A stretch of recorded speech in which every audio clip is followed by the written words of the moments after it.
আপনি বর্তমানে যে ফিলিং স্টেশনে রয়েছেন সেখানে জ্বালানি সরবরাহ কেমন দেখছেন? গ্রাহকদের লম্বা লাইন রয়েছে কিনা বিস্তারিত জানাবেন আমাদের। মাসুম, এই মুহূর্তে আছি আমি নীলক্ষেত একটি তেলের পাম্পে।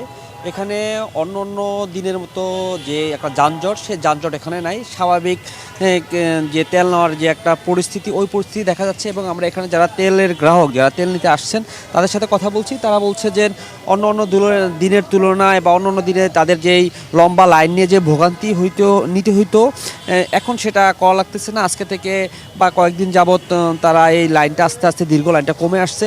এবং তারা বলছে যে ফুয়েল পাসের মাধ্যমে তারা তেল পাচ্ছেন এবং ফুয়েল পাস ছাড়াও তেল পাচ্ছেন। তবে তারা বলছেন আপনি জানেন গত 19 এপ্রিল যে তেলের দাম বৃদ্ধির পর থেকেই এই সিরিয়ালটা কমে আসে আস্তে আস্তে।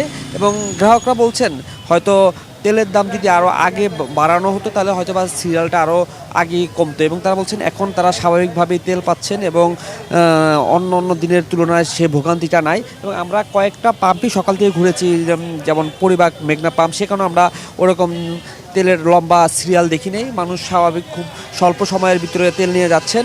এবং আমরা এখন নীলক্ষেতে আসছি, নীলক্ষেতে একই পরিস্থিতি মোটামুটি বলা চলে। রাজধানীর বিভিন্ন তেল পাম্পে যে আগে দীর্ঘ লম্বা লাইন ছিল তেল নেওয়ার জন্য, সেই লাইনটা এখন নাই। কারণ তারা বলছে যে পর্যাপ্ত, আর ফিলিং স্টেশনটা বলছে পর্যাপ্ত পরিমাণ তেল রয়েছে এবং তারা তেল নিতে আসার পর তারা তেল পাচ্ছেন। সো তাদের এই আগের মতো এই ভোগান্তিটা নাই। এবং তারা বলছেন যে এই ভোগান্তিটা দিন দিন আরও কমে আসবে এবং আরও আরও আরও আরও কমে আসবে। এবং এই এই যে পরিস্থিতি, এবং এতে গ্রাহক, যারা তেলের গ্রাহক, তারা মোটামুটি খুশি। এবং তারা বলছে যে আরও পরিস্থিতি আরও নিয়ন্ত্রণে চলে আসবে কিছুদিনের ভিতর।